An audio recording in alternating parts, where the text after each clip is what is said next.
Are we good? I'm feeling great. Okay, at least we're starting off in a good spot. You're in. We've done all the all right, little great. stuff. Is that a little too loud, do you think, or how do you feel? All right.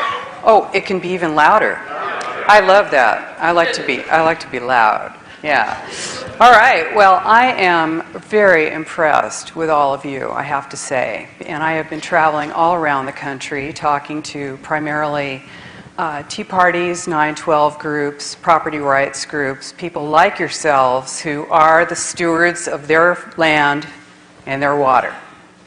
And I'm really impressed that you are so knowledgeable and that you're willing to be active, because this is no time to sit back and think that somebody else is going to do it for you, because we all have to be, it's, as I say, it's all hands on deck.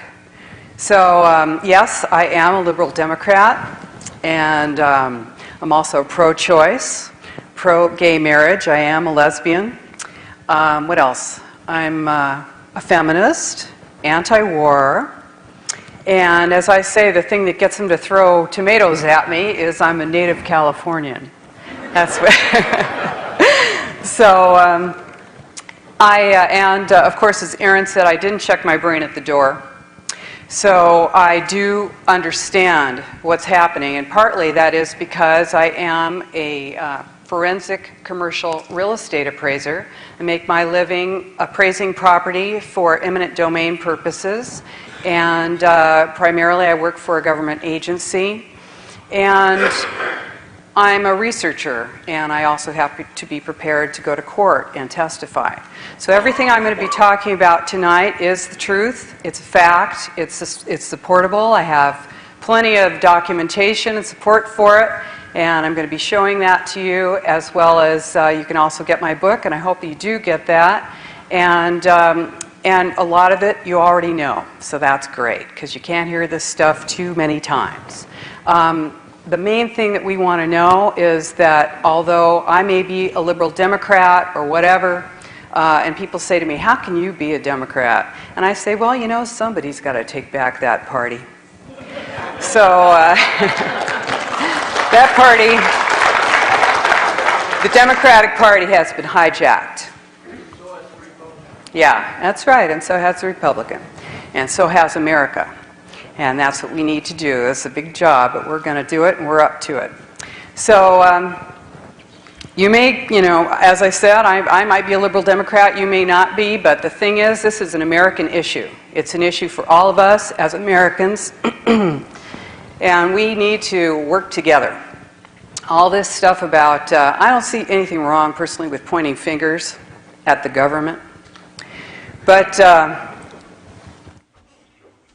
we don't need to do it at each other, because it just keeps us separated, and we don't want to be separated at this time. It's too late for that. So about 10 years ago, I saw that there was a planning revolution going on in our country.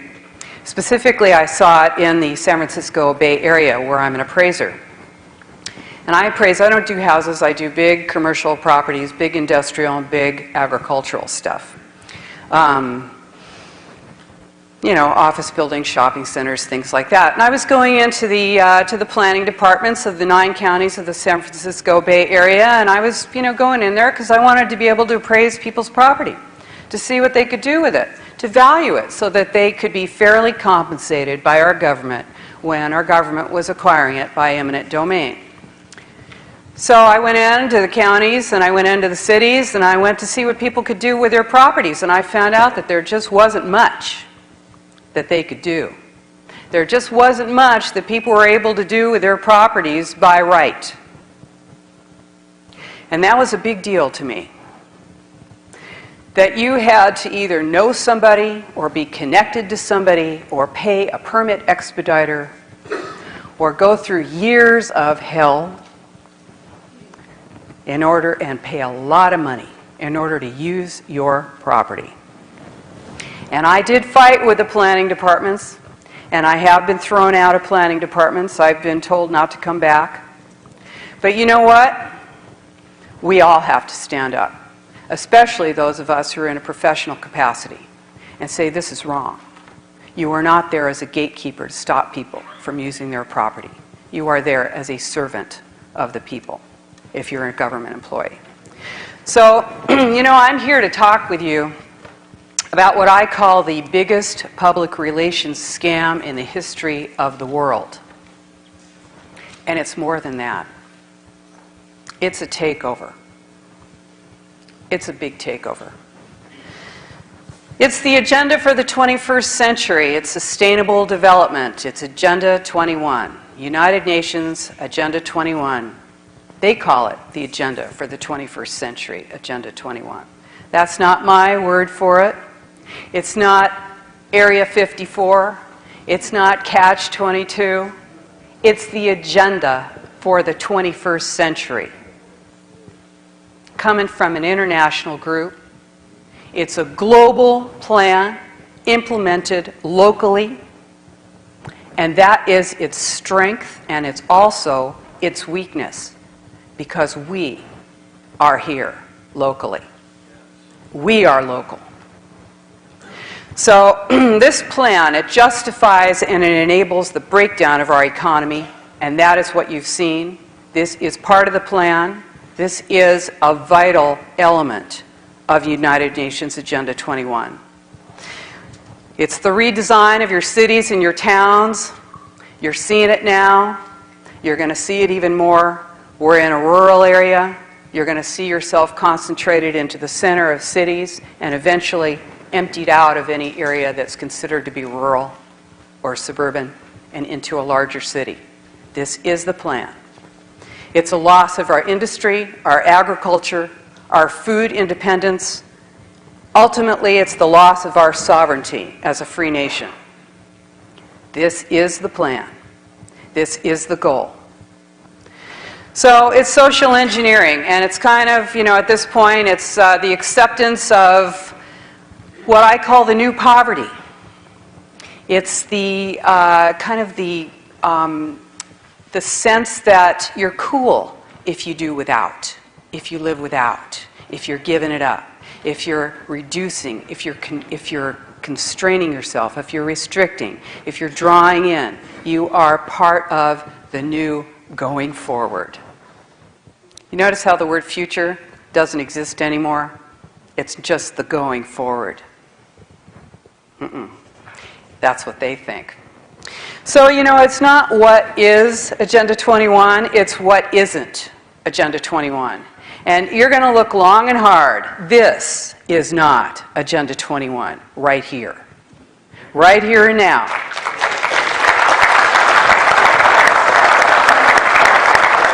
Thank you. I thank you for not being Agenda 21. I thank you. So, I want to talk to you for a minute about Senate Bill 1867 before I get into what I'm talking about, because this is United Nations Agenda 21. Senate Bill 1867 just got passed by your Senate. It is the, what do they call it? The National Defense Authorization Act. Isn't that right? Yeah, National Defense Authorization Act. It is the reauthorization. And they just decided that we're enemy combatants here in our country, right here in the homeland, as they call it, right here in the United States. It designates the world as the battlefield. And it gives the government the right to detain and murder United States citizens, right here. Senator Lindsey Graham said that. He didn't use the word murder, but he didn't have to. Without charge or trial, you will be held. And I'm not saying you can be held. I'm sorry to say it. It makes me almost want to cry to say it. But you will be held. And I hope you stand with me. I hope we can really stand together, because we will need to. And this is the resistance that we are part of. And I am proud to stand with you. And it does not matter to me. It does not matter to me. Thank you. It doesn't matter to me if you care if I'm gay. I don't care. It doesn't matter to me if you care if Kay and I are married we've been together 20 years. It doesn't matter to me. This is irrelevant. These are the small things. We are talking about our freedom as Americans. And this is the biggest thing we'll ever do in our lives, is defend our country and our Constitution. So, you know, I want to talk to you about this because the days of the conspiracy theory are over with Agenda 21, right? You know, at first it was like, Agenda 21, boy, are you a nut? Can I go get some tinfoil for your hat? And I'm like, you know, maybe I ought to buy some stock in that tinfoil company because there's an awful lot of hats we need to make out there. But the tinfoil hat thing is way over. Now it's not, oh, you're crazy if you think it's Agenda 21. It's, oh, that Agenda 21. Oh, that's okay. There's no problem there. You know, don't worry about it. It's not, it's a good thing. That's what you hear. It's, yeah, it's, oh, we didn't realize you meant that Agenda 21. Yeah, that's good. Well, I'll tell you what. It's not a conspiracy theory, it's a conspiracy fact. And you know it. And the green mask, as I call it, is off. And we're looking at what's behind it. What's behind it is Senate Bill 1867 and things like that, and plenty of stuff like that, like going to a city, county meeting, whatever, and you walk in there and they've got armed guards in there. They're wearing a handgun on their hip. And they're standing there like this. And they're looking at you in your own town.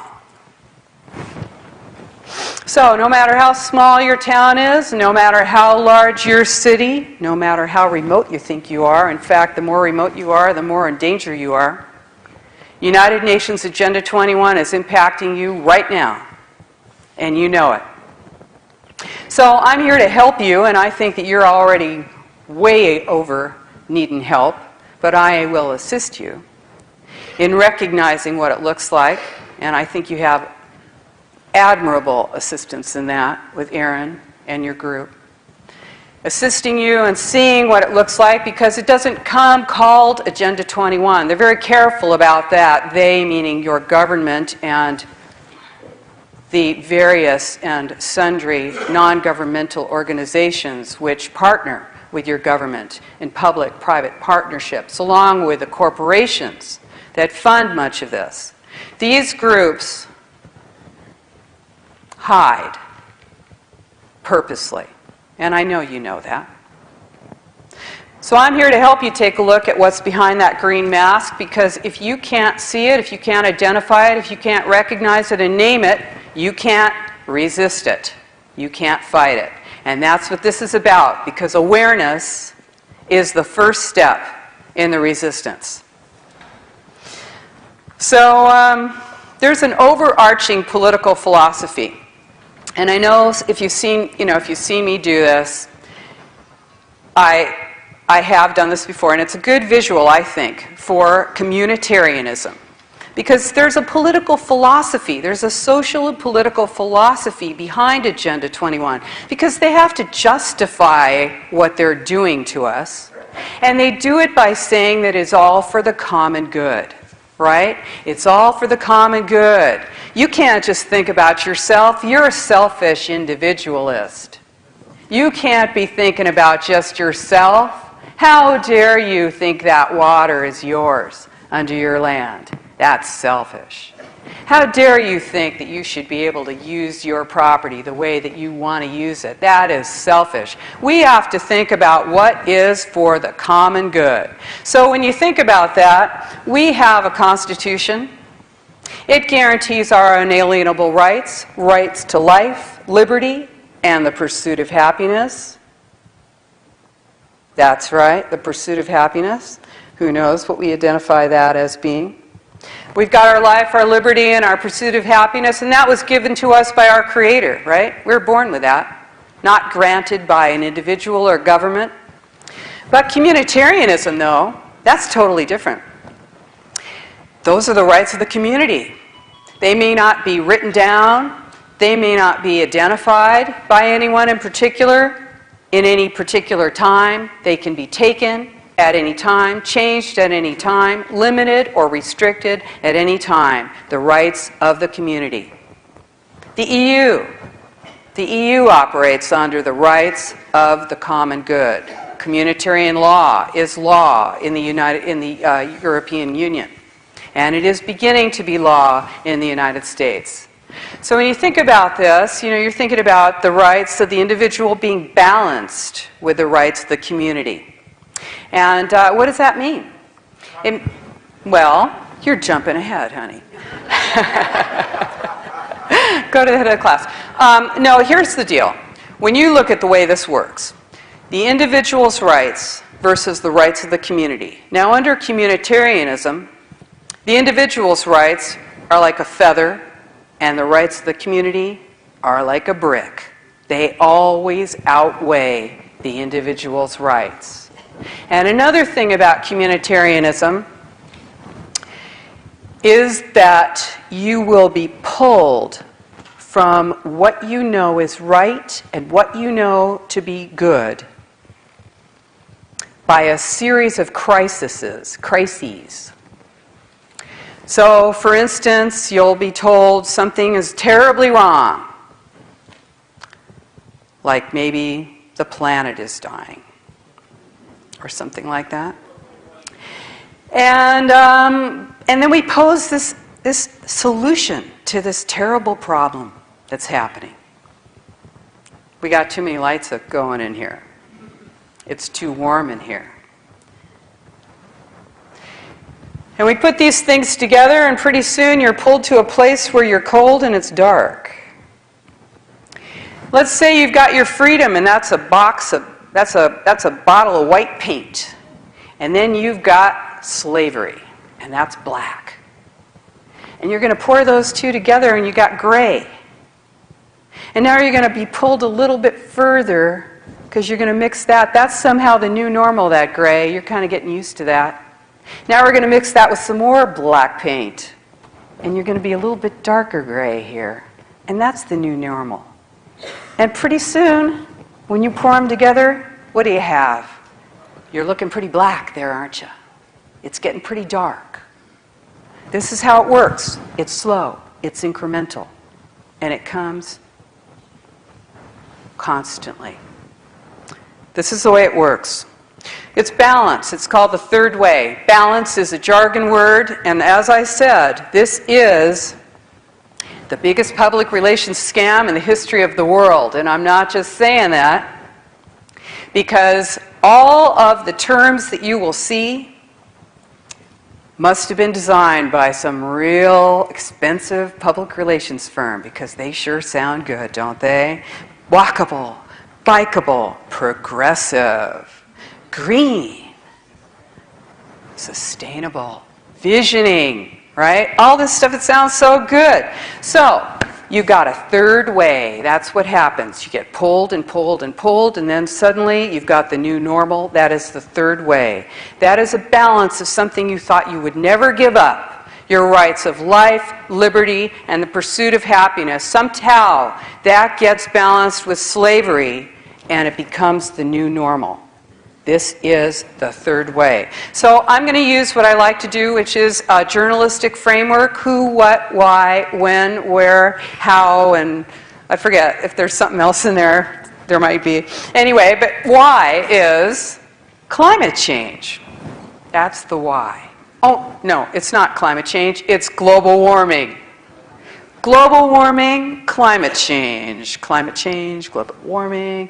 It's something like that, but I'll tell you, it's serious. It's bad. We are destroying the planet. The oceans are rising. The animals are dying. It's bad. Chaos, collapse. It's the end times. It's serious. It's your fault. Here's what our local newspaper said about it. This actual paper did a nice character assassination little article about me. I'm not going to read it to you. You'll have to find it for yourself. They said, it's hard to deny that the Earth is functioning well over capacity. Like an overworked horse, it's simply a matter of time before the global organism collapses. Whoa, that's some heavy stuff. UN to the rescue. We're going to save the planet. Yeah, and the UN's going to show us how. It's the World Commission on the Environment and Development. In 1987, it's the Brundtland Commission. Okay, here they go.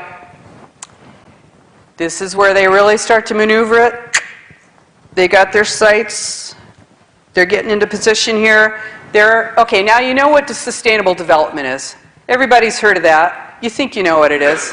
Whatever it is, it's sustainable development water. Everything we got here, it's sustainable development, right? Okay, here's where it came from. This is the source. Development, it's from the Brundtland Commission, UN Commission in '87. It is development that meets the needs of the present without compromising the ability of future generations to meet their needs. Gee, that sounds nice. Well, except that we are totally compromising the ability of future generations to meet their needs. And now we have to figure out what we're going to do about that terrible crisis. Okay. Well, the UN said to that Brundtland Commission, we're going to give you 5 years. You come back in 5 years with a solution, the action plan. The action plan for sustainable development. And that's what they did, 1992. 20 years almost, 20 years ago, they came up with Agenda 21, the agenda for the 21st century. Every single aspect of our lives is covered by Agenda 21, the agenda for the 21st century. See, and you thought I was making it up. Here it is. Earth Summit, Agenda 21, the United Nations Program of Action from Rio de Janeiro. Yeah, the Secretary of General, Maurice Strong, he said middle-class lifestyles are unsustainable. That's single-family residences where I'm guessing most of you live. Private vehicles, appliances, air conditioning, meat eating. That's a threat to the planet. You are a threat to the planet. You individual you. You and your house. If you're sitting on more than about 6,000 square feet of land and you got a house, you are an endangered species. Somebody better be protecting you. That's right. You're a threat to the planet. Dams, oh boy, that's serious. You don't want to be collecting water. Somebody might use it. That'd be really bad. Yeah, they did this thing, they call it the 3 pillars. They're real serious about their stuff. I'll tell you, they got no sense of humor. I'm kind of losing my sense of humor a little bit. It's kind of hard to keep it. I'm trying to hang on there. I know Aaron's doing a good job. But these guys, they never had one to begin with. They're totally serious about this stuff. And you know, that reminds me of something. You know, when Hitler came to power, he didn't have much of a sense of humor, old Adolf. And if you told a joke about the Fuhrer, you found yourself taken away right quick. No sense of humor. So, gee, I wonder how that ties in. I don't know. Okay, so there's 3 pillars here. There's economy, ecology, and equity, social equity. Those are the 3 pillars of Agenda 21. And in my book, which you're certainly going to be getting, which I like to say is a gift to you, because it cost me about what I'm selling it for, and I want you to have it. It's a really good book. And the information in it is great. You can't probably see this, but it's 3 interlocking circles, and this is sort of the visual of Agenda 21, right? It's ecology, economy, and equity in sort of a Venn diagram, sort of a chunk of the Olympic symbol, sort of tied together. And where they meet in the center, that's where everything's in balance and it's all groovy. That's sustainable development. Sustainable. It's all sustainable when everything's in balance. Social equity. What the heck does that mean? Social equity, that means nobody has more than anybody else. That's what that means. You selfish individual, you. Okay, so Agenda 21 covers every single aspect of your life. You see it, it's 300 pages. They got your whole life there in 300 pages and 40 chapters. That's all it took.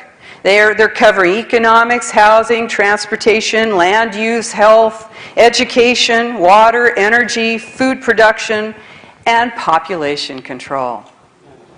Yeah, I know, that's the little genie in the bottle. You know, the Chinese, by the way, this is all over the world. What am I saying? It's all over the world.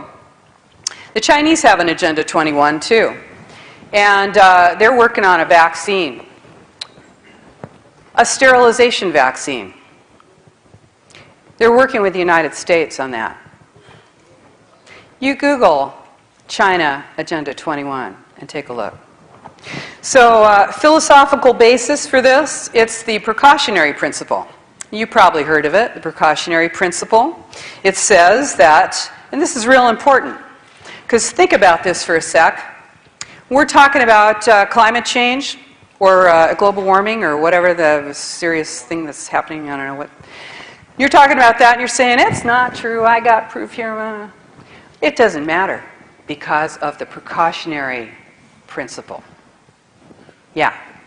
If an action or a policy has a suspected risk of causing harm to the public or the environment, in the absence of scientific consensus that the action or policy is harmful, the burden of proof that it is not harmful falls on the party taking the action. The burden of proof that it is not harmful, even if there is no scientific consensus. See what I mean? You got scientists, I got 30,000 scientists. Well, I got 50,000 scientists. No, I got 100,000 scientists. No, I've got 2 million scientists. Doesn't matter. Doesn't matter. This is precautionary principle number 15 of Agenda 21. In the absence of scientific consensus, you got to prove a negative. You are guilty until proven innocent under Agenda 21. That's the way it goes. In the EU, this is compulsory. It makes law. In the United States of America, well, they call it the approach, and it doesn't exactly make law, but it makes policy, and it does make law. This is, as I said, a global plan. It is global. And it's implemented locally, funded a lot of times by your tax dollars.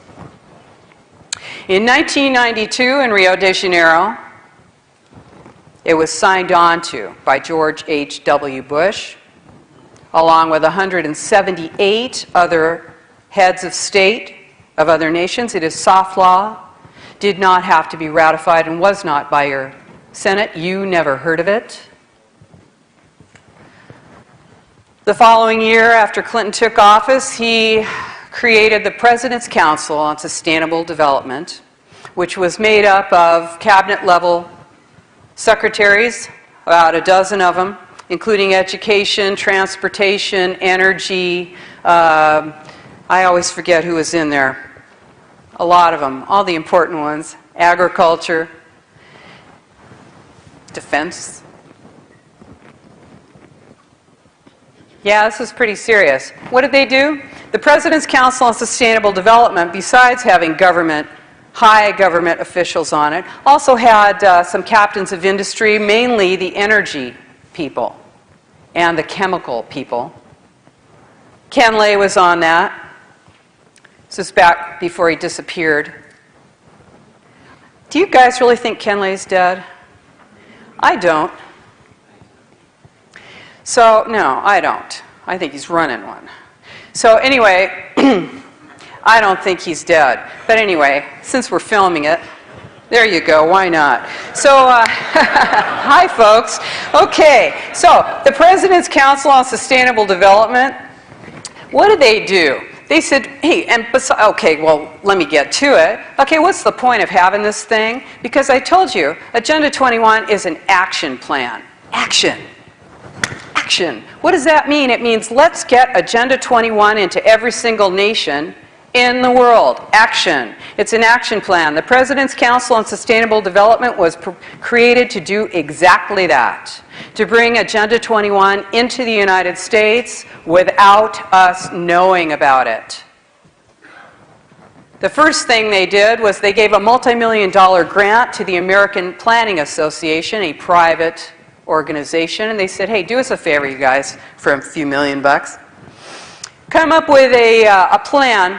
Come up with a land use blueprint that we can put in every single city, county, and state in the entire United States so that we get Agenda 21 into every single town in the whole U.S. And I said, okay, we'll do that. It took them about 6 years, and then they came up with Growing Smart Legislative Guidebook with model statutes for planning and the management of change. There's another one of those $1 million words for you, change. I said I'm a Democrat, and I am. I did not vote for Obama.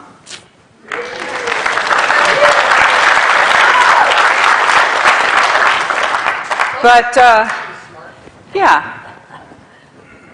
Now, I didn't like that whole change thing. It didn't smell right.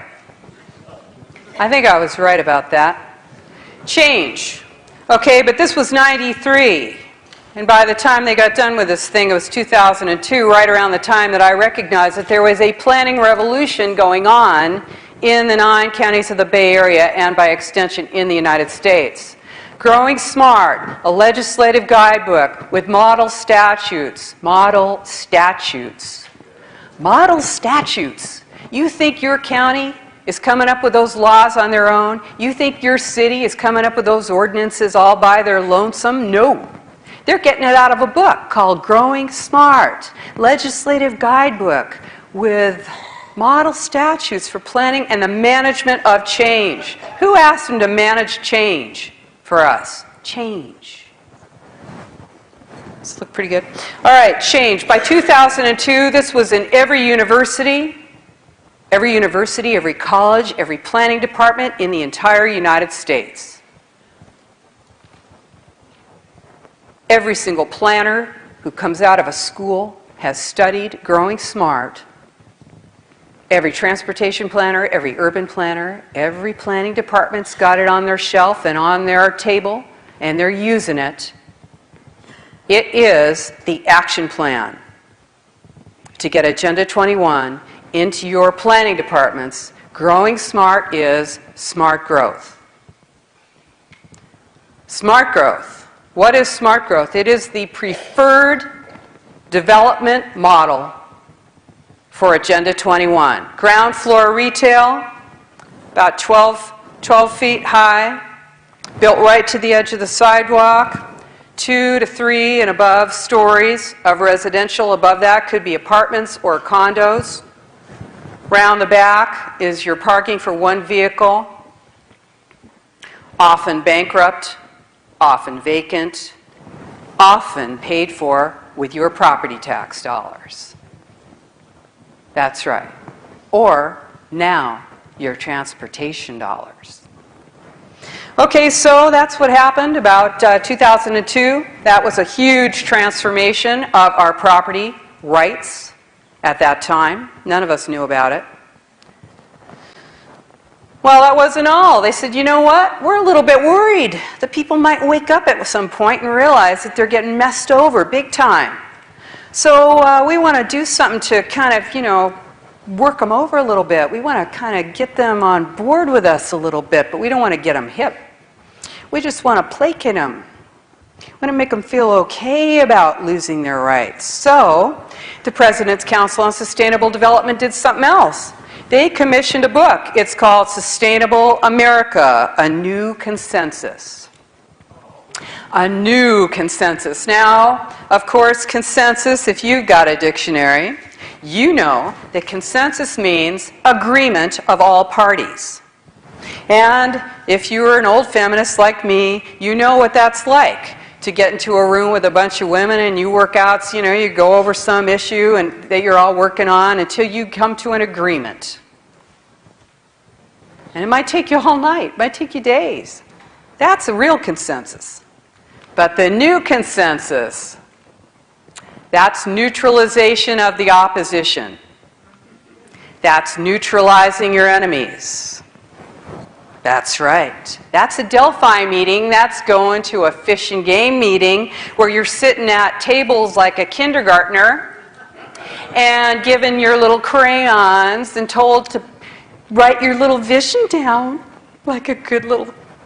You're so good. You're so good. What do you mean you don't like it? What?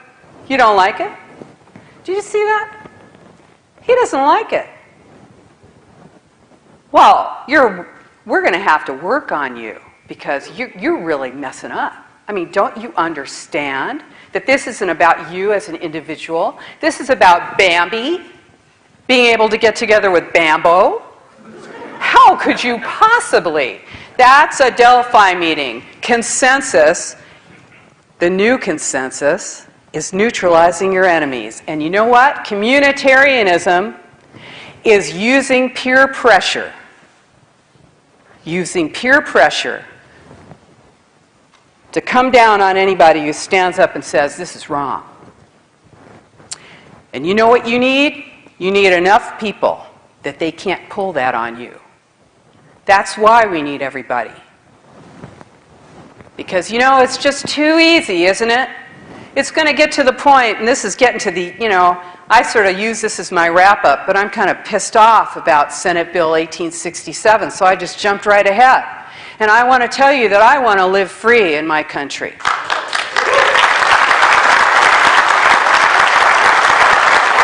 That's right. And I don't want any, I'll tell you, I'm tough and strong.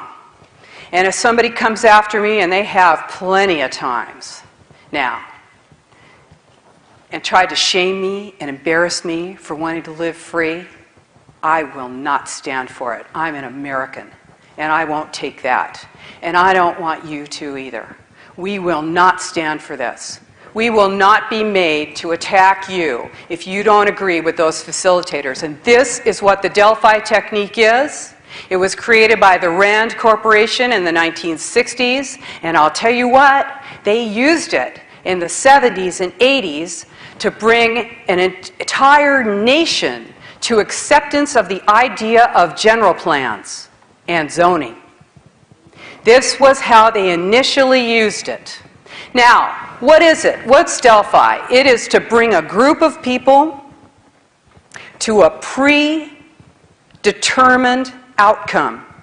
A plan that has already been determined in advance. They bring you in, they make you think it's your idea. Oh, you're so good. You came up with that on your own, didn't you?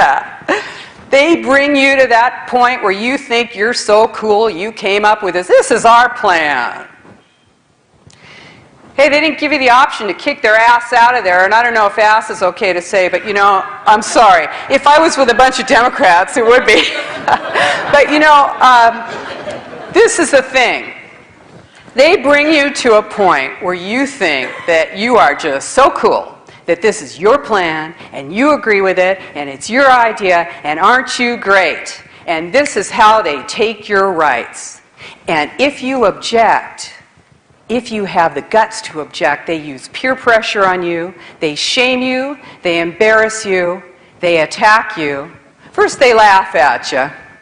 You know, I know you know that thing, but first they laugh at you, then they put your name in the paper with your picture, as they've done to me. Say you're shadowy, give you a hard time. Okay, you know, this is the way they do these things. For anybody who thinks I'm making this up, I did show you Agenda 21, but here it is. You can't see this, but this is real pretty. It's such a cute thing. It's Rescue Mission Planet Earth, a children's edition of Agenda 21. Oh my goodness. It's written by Boutros Ghali from the UN, Secretary General of the United Nations at the time, and The children of the world. Wow, it's got pictures. I'm sure they paid them all their royalties. The children of the world. I've got this, okay, it has a little action booklet, a children's activity booklet. Oh, it's so cool. It says, turning Agenda 21 into action is a big challenge for us all. Thousands of people in the United Nations and in governments are working on it. This booklet will show parents and educators how children can start to be a part of this work. Your kids are being indoctrinated. I know you know that. Your children are being used. They're being taught. They're being taught. What are they being taught? That they're a threat to the planet. Yeah. They're a threat to the planet and the individual. The individual is bad. It's all about working in a cohort. It's about nobody left behind. Everybody's equal. We all have to come up together. Nobody should stand out. No opportunity for real excellence or failure.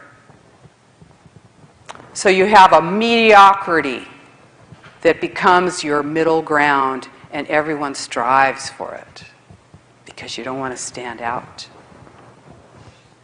You know, this is how they do it. I told you about, okay, these are the two things, right? You got that. You got your, now they're in the planning department, so you go in there, you get your rights on your property and forget about it. Oh, you're going to get invited to a visioning meeting. Come on down, we got Vision Reading. We're going to have Visions Shasta County. We want to hear what you think about our plan. We want to hear what you think about the fish and game plan. We want to think, it's the game plan, all right. We want to see what you think about it. Meanwhile, we don't give you the option to not like it. It's like, what do you like and what do you think you'd like more?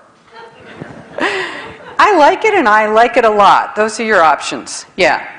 Okay, so they figured it's all about greenhouse gases, right? Yeah, the devil green. Don't nobody exhale. You're in deep trouble.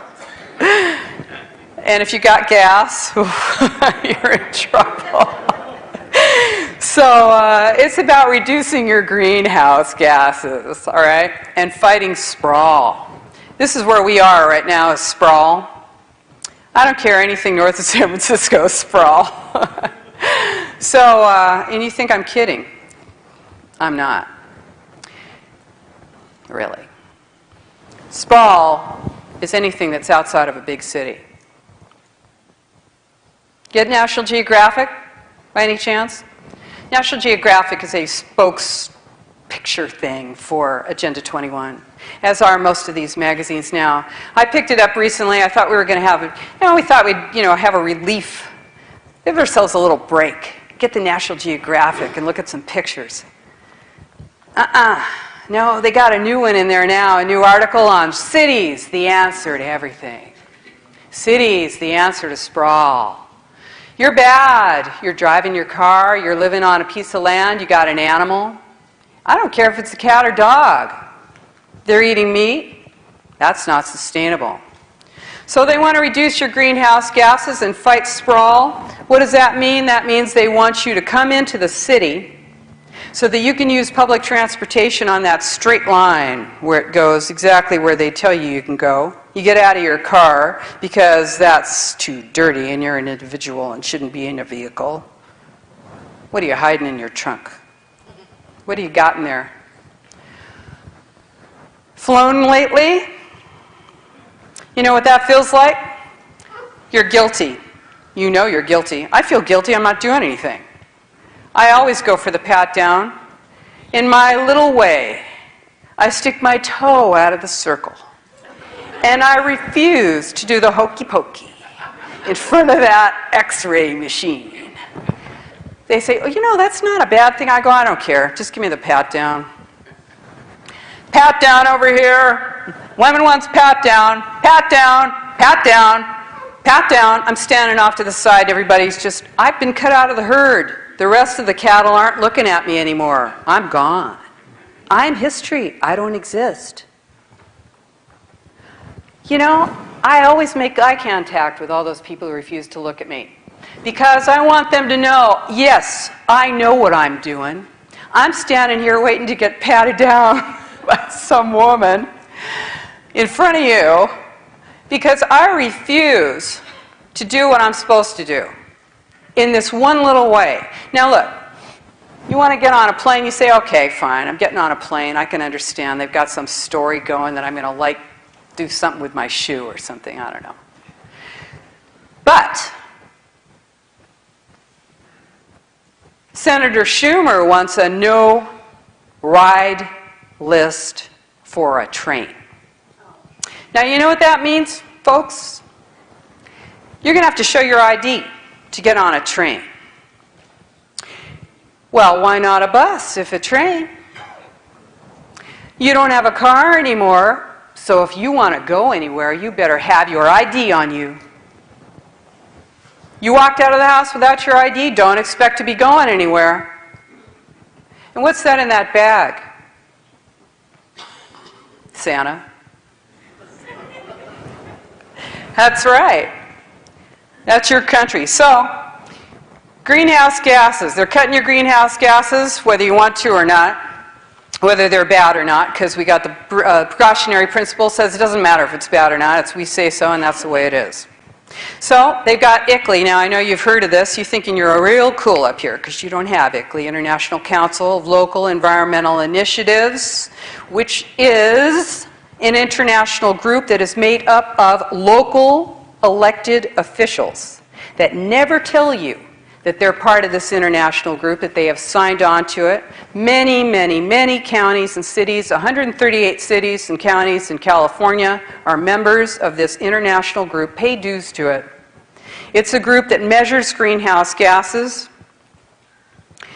and it's like you're on the buzzsaw in the conveyor belt towards the buzzsaw. When you get on there, they measure your gases, they can limit you, restrict you, whatever they want to do, and it's all because legislation has been passed in California, AB 32 and Senate Bill 375. Now, that's not just in California for you folks watching.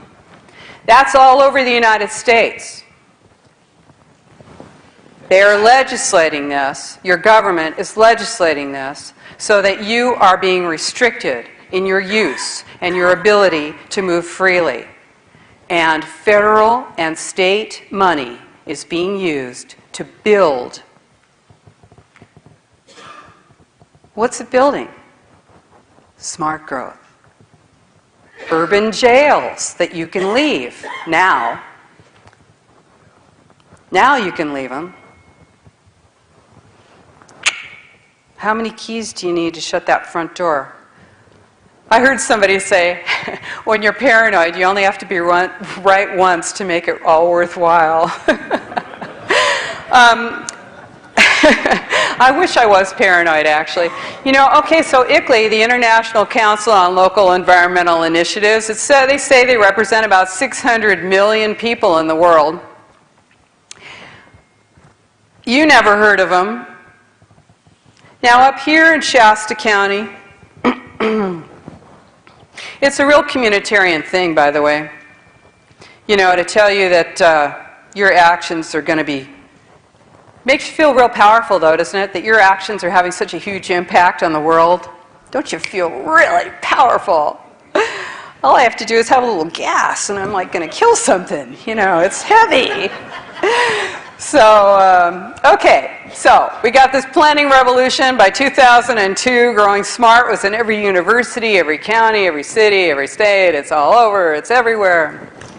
It's having an impact on whether you can build anything you want to on your property or anything at all, whether you can use your property, whether it's now a, biotic view shed, a scenic corridor, whether you can get a septic tank on your 2,000 acres. I appraised a 1,000-acre ranch not that long ago. I looked at a couple of sales. This guy told me, yeah, we got 1,000 acres here. We had to give 400 acres to the county for a land trust. And they only let us put one house on it. 1,000 acres. That's pretty serious, huh? So, you know what you got? Here's how it all works.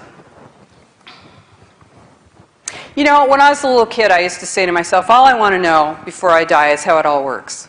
Unfortunately, I'm getting to know. The transportation,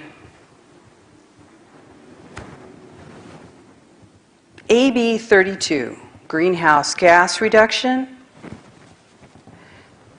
Senate Bill 375, anti-sprawl, together, for the first time, housing and transportation. You want transportation dollars? You better agree to build smart growth and build it where your metropolitan planning organization says you're supposed to. Now, what is that and who cares? A planning organization, a metropolitan planning organization right here in Shasta County. There's 18 metropolitan planning organizations in the state of California. Right up here in Shasta, you've got the Shasta County Regional Transportation Authority. That is one of the metropolitan planning organizations. It's unusual because it's just one county. Most of them include several counties and often break the counties. This is a way to change your government right under your nose. And isn't this what's real heavy about what's happening? We know how to take up arms against an enemy. But how about when that enemy is part of your country and you do not know quite how to get a hold of it? We are losing. Now you know we're city, county, state, and fed, right? City, county, state, federal. Now we got regions. Regions. You got your regional this, you got your regional that. You got your metropolitan planning organization, which is regional. They are erasing the lines between city, county, state, and fed, and that is the intention. Because think about this. Loss of sovereignty. It's like your money that you just lost. You didn't really lose it and it didn't disappear. It went from your pocket to somebody else's. Same thing with your sovereignty. You don't lose it and it just evaporates. It goes to someplace else. It goes to the regions. And this is what we have now. We have regional governance, regional government. So what you have then is a loss of control in your local area. So, I'm just going to show you this. Everybody's got a general plan. It's a law. You have to. General plan is sort of the wish list, the expectation, the plan for your either city or county, and you have to adhere to that. Now here's the one for Marin County. It's a pretty county, real nice. Inside, can you see those 3 circles? Right in there. Right in there. Agenda 21, right in there in Marin County. Marin County's not the only county that's like that. LA County, lots of counties across the nation. So what do you have? You've got Shasta Forward. Now, I don't know how many of you went to the visioning meetings for Shasta Forward. That's somebody's card. All right. Shasta Forward. I don't know if you checked this out. I won't blame you if you didn't, because who can keep up with it? Because this is government by consensus, and the reality is there's no way you can keep up with it. That's the design. They pack those meetings with people who are part of your government, or in an NGO, a non-governmental organization, or some kind of a commercial group or something, somebody who's going to get some money from somebody, and then you, the real citizens, make up the minority. And when they all raise their hand, or should I do it like this? When they all raise their hand to agree to whatever plans up there on the board or on your coloring pad, you didn't really get any input. And here you go, you've got your Shasta Forward. Shasta Forward. This is smart growth. This is somehow they all end up looking the same. I can pick up any county in the United States and it's going to look pretty much the same. Why? Because it came out of that box of model statutes, that box that was already designed before you went in the room.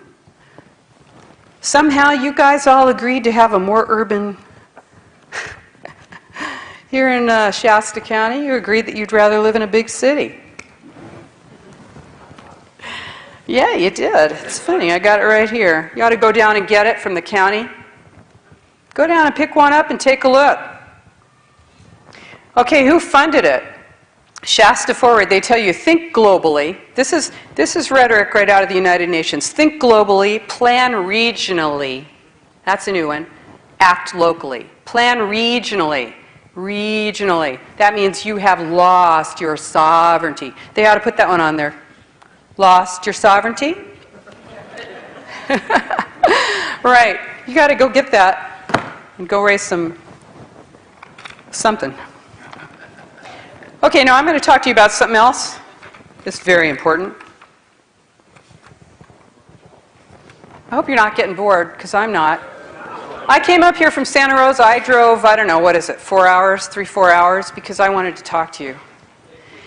Thank you for inviting me. And you know,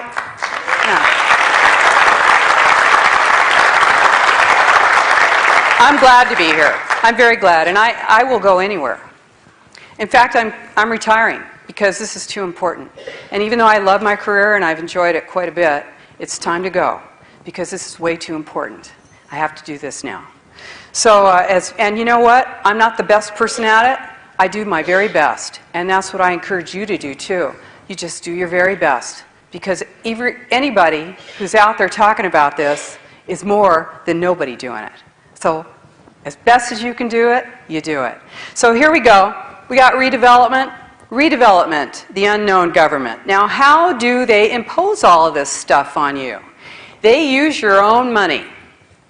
Okay, with the regions, with the transportation thing, they use SB 375, which is that Senate bill, that anti-sprawl bill, combined with Senate Bill 32. Now, your legislators have created this requirement that you conform.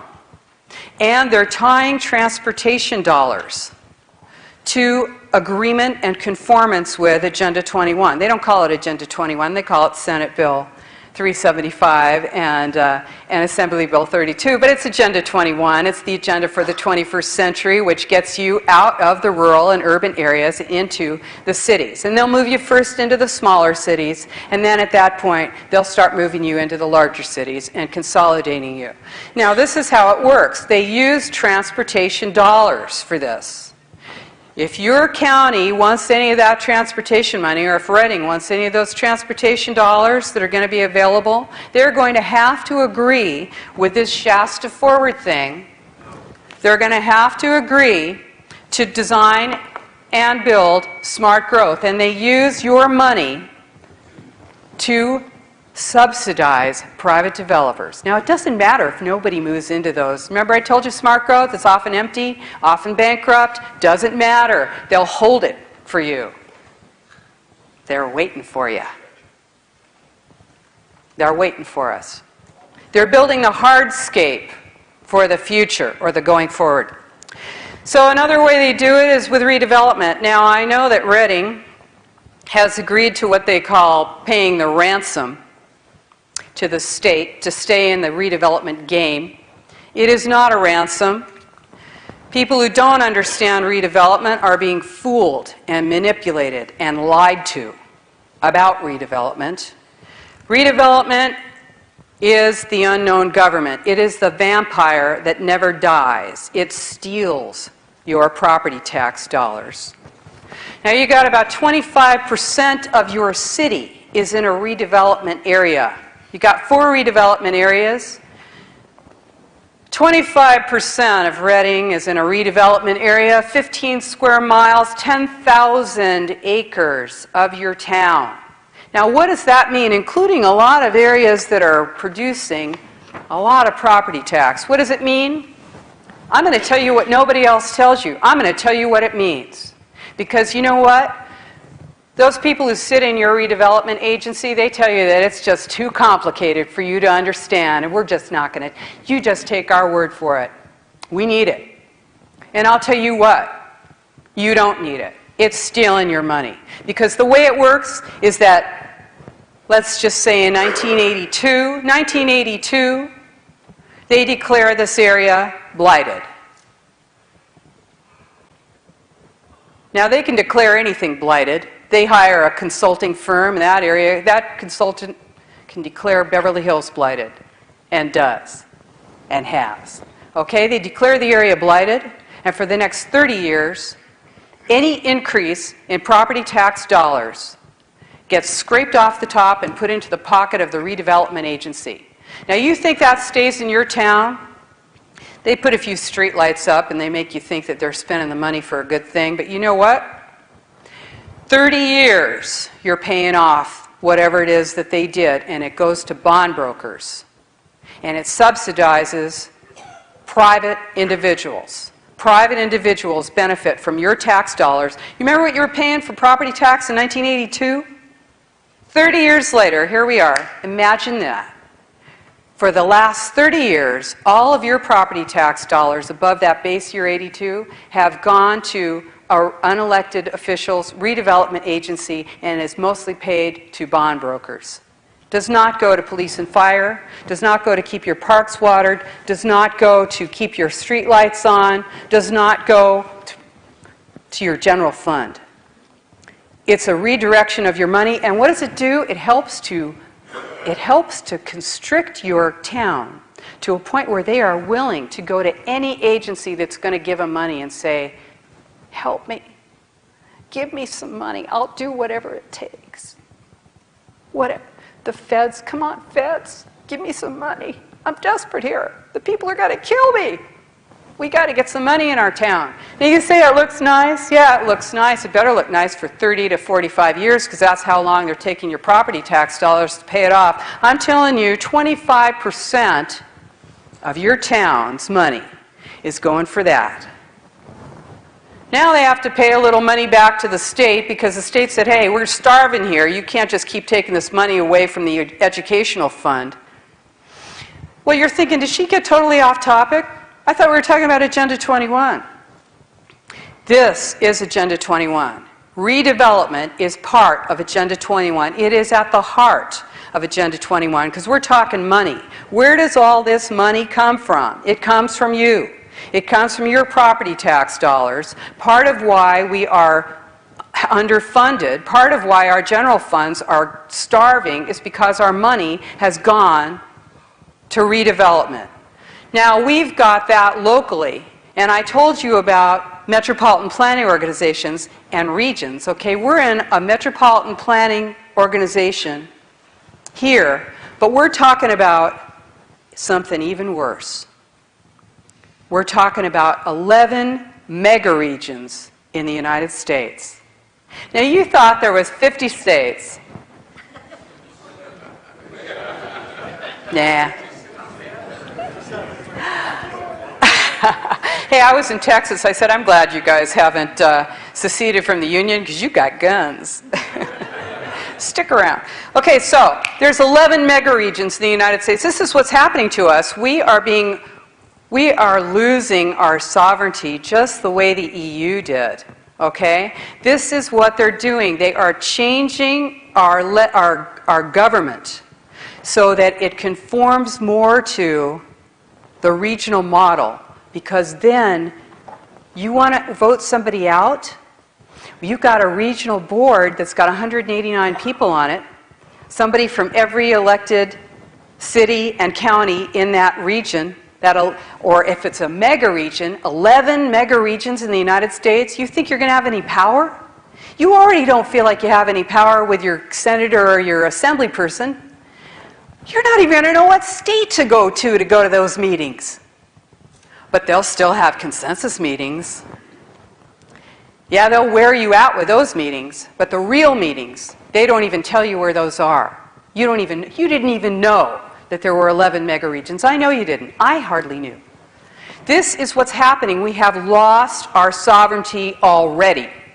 This is the reality. Now, what they do here, they use high-speed rail. Now, I'm glad you're laughing, Because this is what they do. They sink you. They take your money and they sink you. This is the reality. This is the plan. This is the goal, is to impoverish us. Remember, one of the 3 pillars of Agenda 21 is equity, social equity. We've got too much. And we have a long way to fall. And no, honey, it's not just Obama plan. I know it sounds good. And hey, I told you I didn't vote for him. But it's not just that. Power has no party. We're talking way past power. Hey, this isn't just some pony race between the blue and the red. This is way beyond that. That's just something, that's just the smoke, that's the bread and circuses. That's the thing that keeps you looking at your nose instead of looking out there at what you're supposed to be looking at, which is that you are being manipulated into another EU, the North American Union, and then a one world government. This is it. You don't have to wonder where it's going. This is where it's going. It's well on the way. It doesn't matter which one of those guys or that woman gets in there. They are all on board with this plan. All of them. All of them. I know he's talking about it. He's right on board with it. Believe me. Livable communities, sustainable cities, one planet communities, community partnerships. If you have any doubts about communitarian law, let me just remind you of the Kelo decision, 2005. The Kelo decision, remember that? The United States Supreme Court decided that the Fifth Amendment of the Constitution that says that you are guaranteed just compensation if you're taken by eminent domain. You're guaranteed just compensation under the Fifth Amendment, but you can only be taken for a public use. Now, I'll tell you, redevelopment is not a public use. That's a private use for a private individual. But what the Supreme Court said in 2005 was, that's okay. We can use eminent domain because we're going to change the definition of public use because it's all for the common good. Yeah, if it makes more money for your city, then it's public use. It's not private use, even though it's given your land to you. But it's going to get all of us more property tax dollars. Yeah, that is, the end justifies the means, but you know what? The truth is the means are the end. That's what's really heavy. The means are the end. This is what we see here. It's the end of private property ownership. And you know what? I just got this out of the paper the other day. Washington. Americans' wealth takes a big loss. Americans' wealth last summer suffered its biggest quarterly loss in more than 2 years as stocks, pension funds, and home values lost value. At the same time, corporations are amassing record cash stockpiles, $2.1 trillion at the end of September. This is a corporatocracy. This is a takeover of your government by corporations. This is fascism. We are not aware. For some reason, we think it can't happen here. It has happened here. It is happening here. It has happened here. This is what it looks like. A total collapse of our economy, a huge increase in unemployment, a sense that we just don't know what's coming. Youth who do not have any hope of a job, who are more willing to accept a handout, who are demanding a handout. People who expect to get money for nothing. This is what happens. The whole fabric of our nation is being destroyed, and it's intentional. This is exactly what it is, public-private partnerships. Now, the ultimate public-private partnership, as far as I'm concerned, besides the low-income housing that you're seeing built all over the place, that low-income housing, What do they cost them $300,000 to build one apartment. Yeah, you think I'm kidding, huh? 300 grand? When a house is going for 150,000, sitting there, nobody to take it. But your tax dollars are paying public-private partnerships to build these housing developments. They got granite counters. But I'll tell you my favorite public-private partnership. It's in here. Did I say this is a great book? Let's see. Check out the cover. Is that cool? Let's see. Where is that thing? It's public-private partnerships. I'm stalling. It's in there somewhere. I can't remember. Anyway, it's prisons. P. Prisons. Public-private partnership. The ultimate in public-private partnerships where your government and a private corporation join together to incarcerate you. And that's a lot of money we're talking about. What do prisons need? Prisoners. They need prisoners. And what do prisoners do? They commit crimes. So you need more things to be crimes. Remember those guys at the meeting with the guns? What are they waiting for you to do? Anything. Go fishing or something, I guess. You were fishing. You're going to jail. Hey, you know, deportation? Now, I am in favor of a closed border. Okay, why not?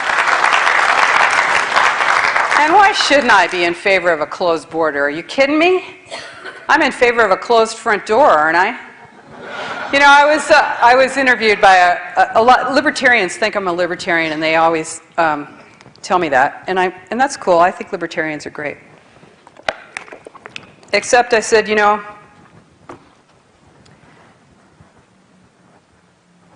I want that door to be shut in my house, and nobody's coming in there unless I say so. And I feel the same way about that border. Now, I think we need immigration reform.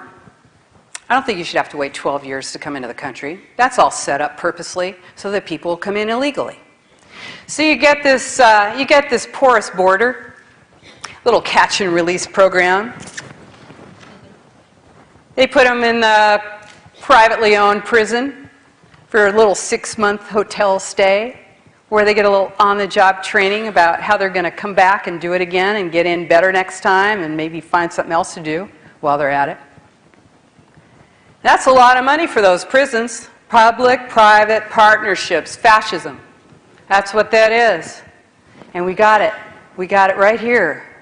Right here in our towns. They tell you, the green mask. This is what I call it. The green mask. The environmental mask. The green mask. It's all so cool. Everybody's going to be great.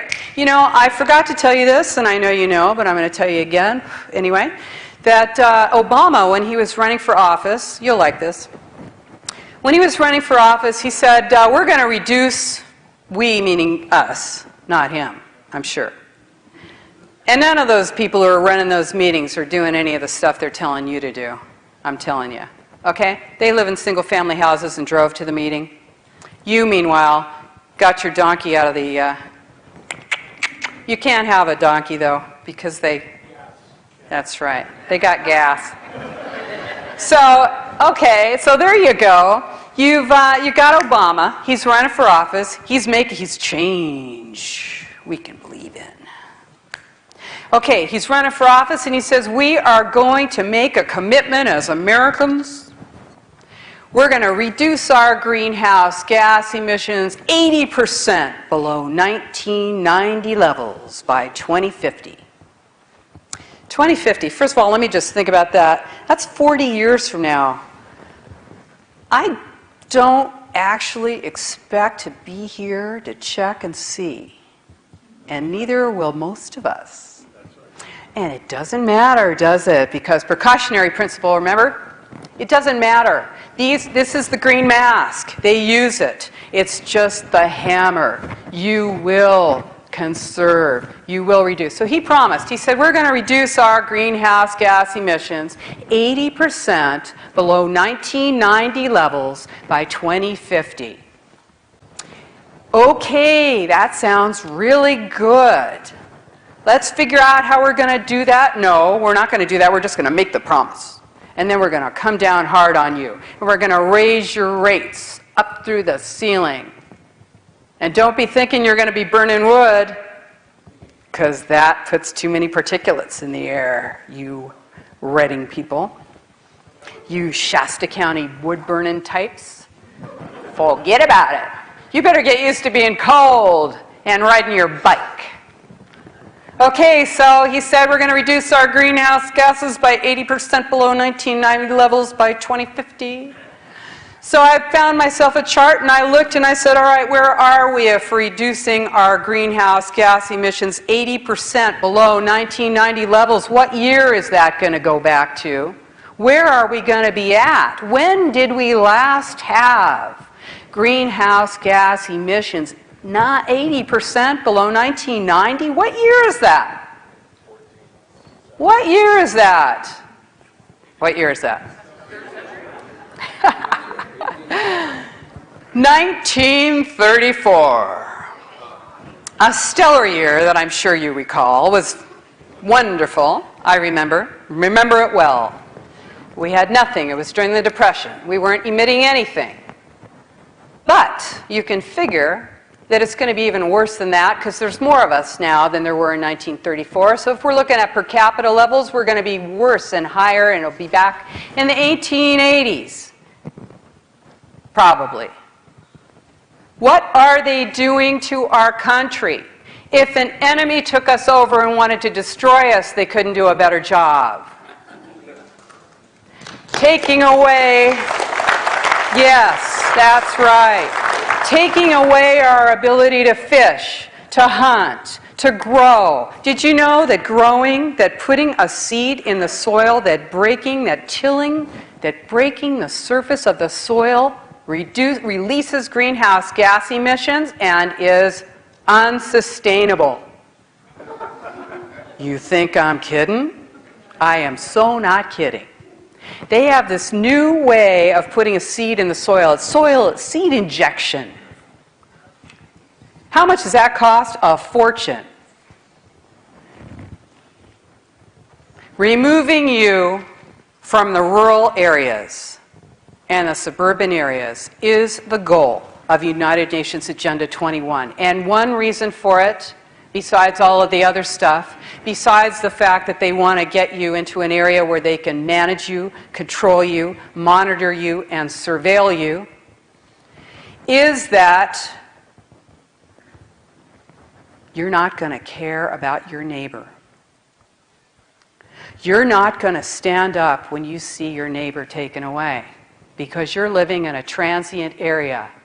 And if you rat out your neighbor, if you turn your neighbor in, all you have to do is move a block away and nobody will know. It's about destroying you. This is about destroying your humanity. This is the goal. They are taking their page out of the page of a book that has long been written by Stalin, by Lenin, by Mao, and by Hitler, by Pol Pot, by Idi Amin, by Pinochet. I will say one thing for those German people that will be somewhat of an excuse for them, although they do not deserve it. The Holocaust had not occurred when they created the Holocaust. We have no excuse. Look inside yourself now and find that courage, because you will need it. We will need it. We will need to know. We will need to know who we are. We will find out who we are. We will find out if we are willing to stand up and say no. And we'll know if we're willing to die. I am willing to die. I am willing to die, and I mean it. I absolutely mean it. And I hope, and I'm nobody. I am nobody. This is about our humanity. This is about being able to survive as a human being. I don't want to live unless I am a human being. And this is what it's all about. We have history behind us to know. We have seen this before in some of our lifetimes. And we know. And we must be vigilant. Communitarianism is very powerful. It sways you with peer pressure. Oh, what's the matter? You're not going to go along to get along? What's the matter? You don't want to be part of the gang? Come on. People would rather suffer physical harm than be rejected by their neighbors. Find your group, and I think you have. When you find your group of people that you can stand with, encourage, this is the important thing. And if there's no one to stand with you, then you be that person for others. Because this is where it's at. Your government is your enemy, and I'm so sorry to say that. I'm so sorry to say that, and I'm afraid to say it too. And that means something to me also, to have fear when I'm saying that.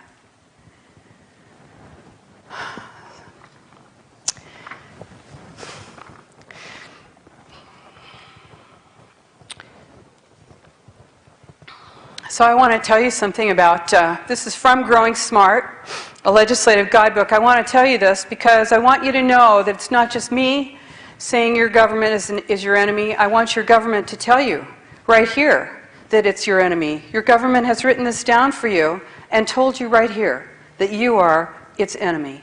Okay, this is from Growing Smart, a legislative guidebook with model statutes for planning and the management of change. Okay, remember that was put out by the President's Council on Sustainable Development. Now, yeah, it came out of the Clinton years, but it doesn't matter. It does not matter. This is the law of the land now. And what they said in this, well, this is the executive summary. You can get this easily. I've got it on my website. It's Democrats against UN Agenda 21. Don't let that stop you. Okay? Now, all right, now what they're telling you here, they're talking about building consensus. That's another one of these buzzword things that they do, building consensus. Building consensus, what is that? That's just creating, they're like creating more and more people that agree with them. Okay, so what they're saying here is they want to educate targeted audiences, that's you, about the value and benefits of planning and smart growth. Okay, they want to indoctrinate you. They're in the process of indoctrinating you, and you're paying for it. And they want to uncover myths used by opponents to misconstrue smart growth. Okay? So that's the other thing. They're indoctrinating you, and they're lying to you about what smart growth is and how cool it is and great for you. Okay? Equally important, these are their words, equally important is challenging interests. That's you. Challenging interests that seek to pass new legislation, expanding the activities that qualify as regulatory takings and therefore require compensation under the Fifth Amendment of the United States Constitution. Now, what does that mean? They're saying that if you know that your rights are being taken, through regulatory takings, and that's by scenic corridors, biotic resources, buffer zones, critical area ordinances, identifications as wetlands, habitats, where you are losing the use of your property and losing the value of your property, the government is telling you that they intend to fight you if you want to try and pass new legislation that protects you and compensates you for the loss of your use of your property. Now, I work for a government agency. I told you that. And that government agency acquires property under eminent domain for road purposes. That is for a public use. And I support that. But when you have your government looking at you as an enemy and saying, if you want to be compensated for the taking of your rights and your use, and we can't afford to pay you. We just don't have the money to pay you. We want to put these corridors all over the United States so that animals can get there, wherever. We want to get those wolves for crying out loud. You think you're going to be out in the, oh, I think I'll just go take a walk in the woods by myself. See ya later. They're releasing wild carnivores into the woods, into the wild. This is happening all over the United States. They're encouraging it. They are getting you out of the rural areas. Okay?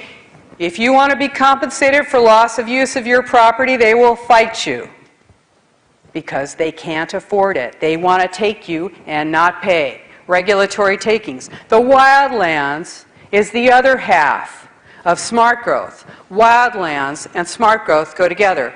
Main thing is getting you into the city.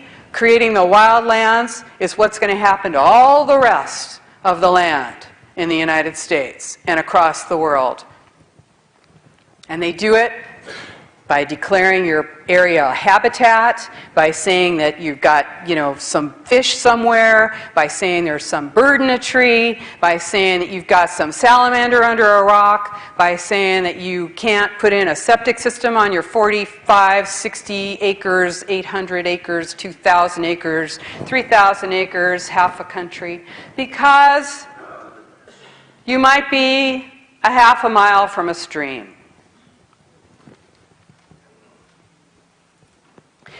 There's about 60 million roadless acres in the United States now, but that's not enough. They're doing this thing in Sonoma County where I live where they are deciding now, the Board of Supervisors has just said that of the 1,384 miles of roads in this rural county, they will only be paving 150 miles. 150 miles of rural roads will be paved. The rest will fall into ruin. They're talking about pulverizing them into gravel. Is that going to affect your property value out there? How's that going to go when you don't have a car anyway? How are you going to get out to your property? How much is that worth? Think you're going to lose that pretty soon? You growing something out there? It better be a pretty high value crop.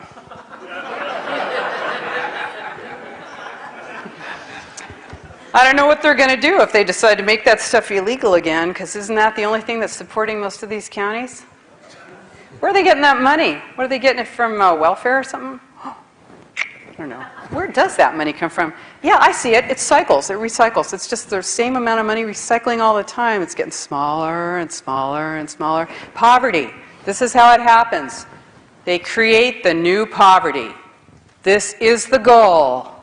The more people on the dole, the more they'll be willing to do whatever it takes to get that money. The less people who own private property, the less people who care if you lose your private property rights. If I'm living in an apartment in Redding,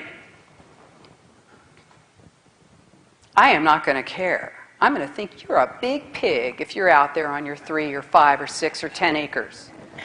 What, am I going to feel sorry for you, Santa? Forget about it. That's right. All right, this is the deal. They're using the cover of environmentalism to impose the rigid control of a totalitarian state. That is what's behind the green mask. It's an abuse of trust. And all of us have been abused in our lives, and we all know that it's not what your abuser says, it's what they do that matters. And we see what they do. They may tell us that we want to hear your opinion. Come on down to that visioning meeting. We want to know what you think. No. What happens, what the reality is, what it looks like, is the real thing. And the real thing is the imposition of a totalitarian state. The FBI is doing domestic surveillance right now. The ACLU is fighting that. Make your allies where you can.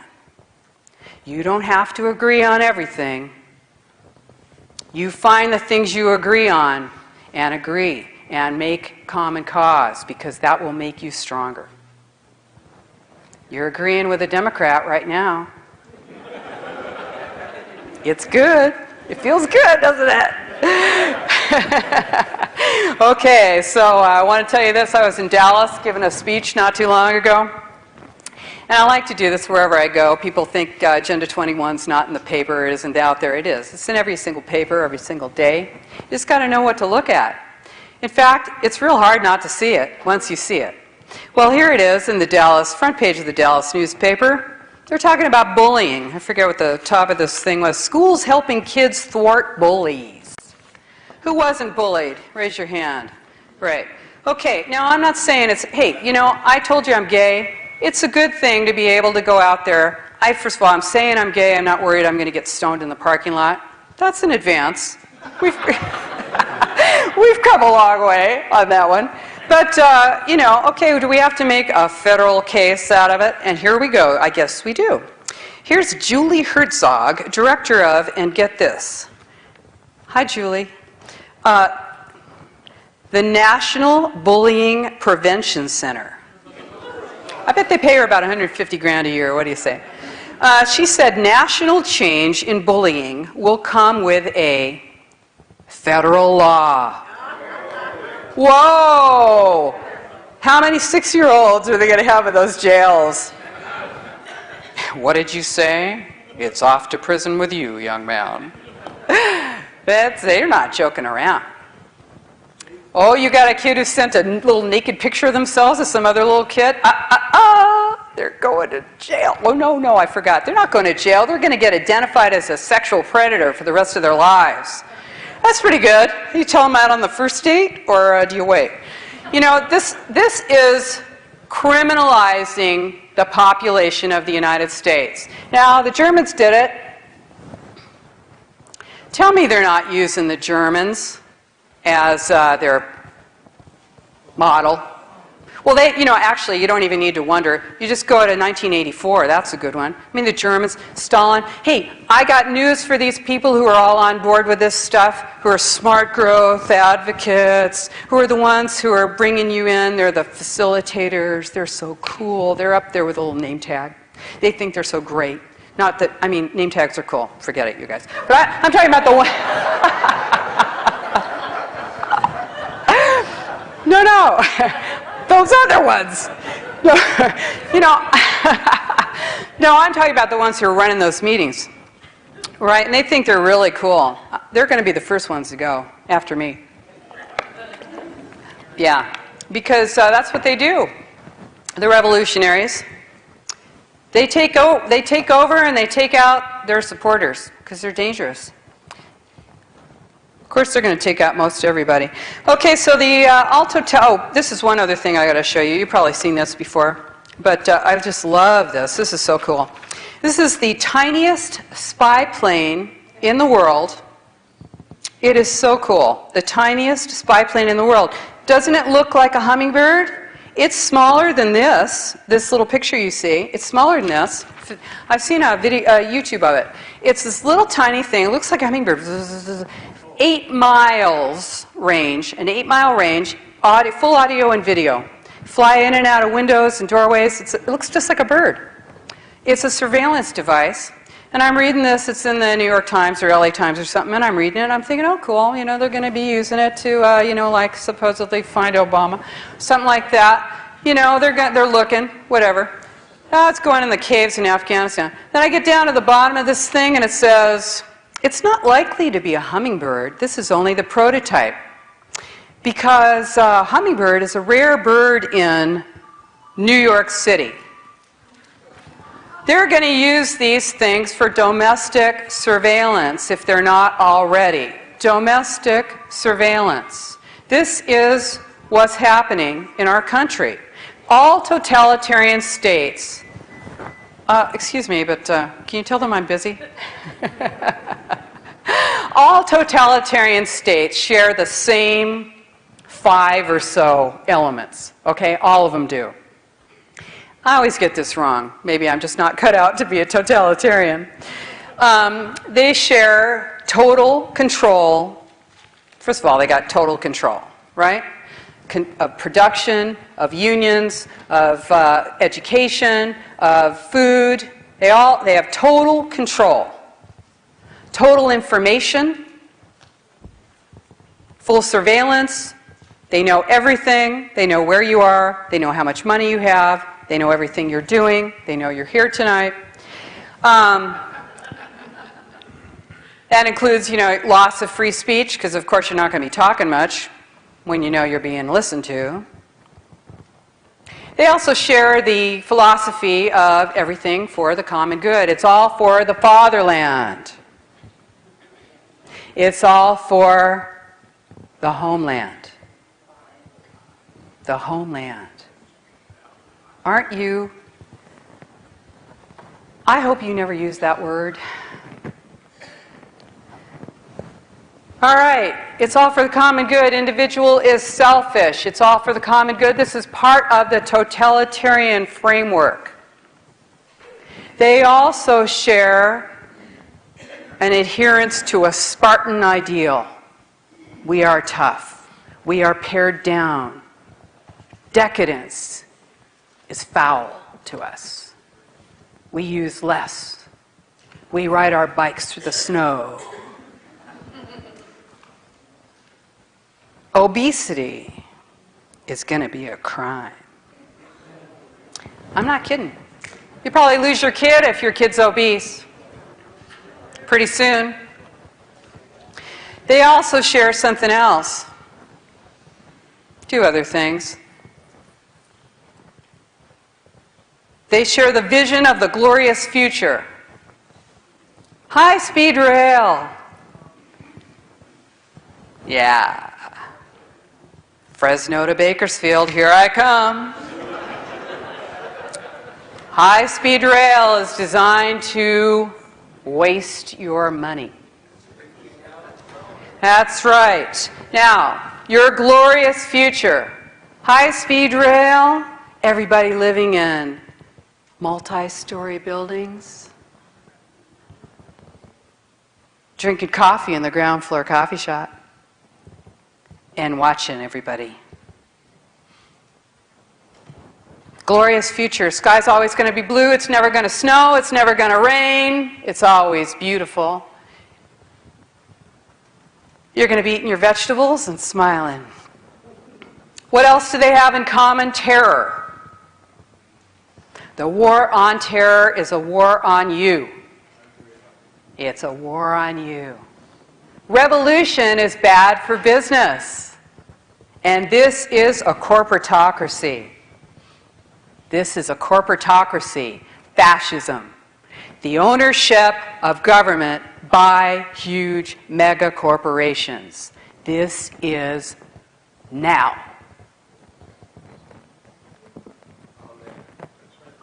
Communism, fascism, Nazism. This is it. This is what it looks like. What it looks like is this. We don't realize it. We think it can't happen here while it is happening here. So, who's doing it to you? Consultants, your government, nonprofits. There's big money in green. The bicycle coalitions are out there pounding the ground for sprawl, anti-sprawl, for smart growth, for complete streets. Complete streets mean you paint a bike lane down the road and you demolish both sides of the streets and build smart growth on either side. You think I'm kidding? Walmart is a partner. Unions, AFL-CIO in 2001 at their convention, they said they denounced sprawl. We denounce sprawl and we call on all unions to support smart growth. Why? Because most union members are in urban areas. That's right. Churches. If you've got a pastor talking about sustainable development, you better go have a chat with your pastor. Because they're going to be using your volunteerism against you, because you'll be volunteering for nonprofit groups that support Agenda 21, and you won't even know. That's pretty. The schools and the universities. You know, the churches were treated to a little message by Yale University woman who's got her, she's a woman's name is Mary Evelyn Tucker.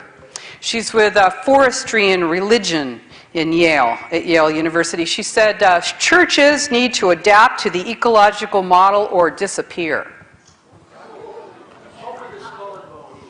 Yeah. Okay, cops, community-oriented policing. This is funded by the Department of Justice. It's probably right here in Reading. There's probably an office. Community-oriented policing, they say they do gang monitoring, but they're designed to do surveillance of local people. What the heck is it with those guys being armed in your meetings? What are they doing in there? You want to ask them, why are you here? Why are you here? Are you here to threaten me? Are you here so that I will not speak up? Or are you just taking a donut break? I dare you. You know, this is a whole life plan, right? It's a whole life plan. It impacts every aspect of your life. It's brilliant. Hey man, these guys are smart. They have hired the best and the brightest. They've got people writing scenarios that are in Hollywood. They have designed this very well. And I see that most of us in this room are my age or older. Where are the young people? They have been indoctrinated through outcome-based education. They have been trained like dogs.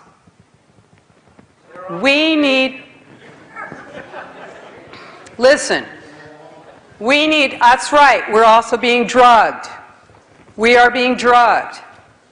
I smoked marijuana. I didn't inhale. Or exhale.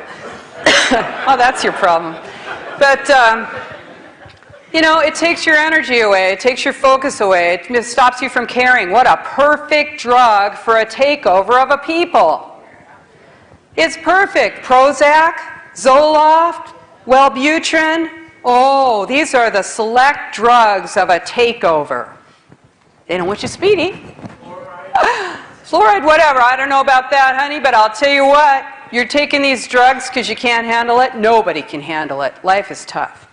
It's heavy out here, and we're all going to have to wake up and get sharp. So we're going to be having our voices silenced. I am speaking out while I can, until I can't anymore. Join me.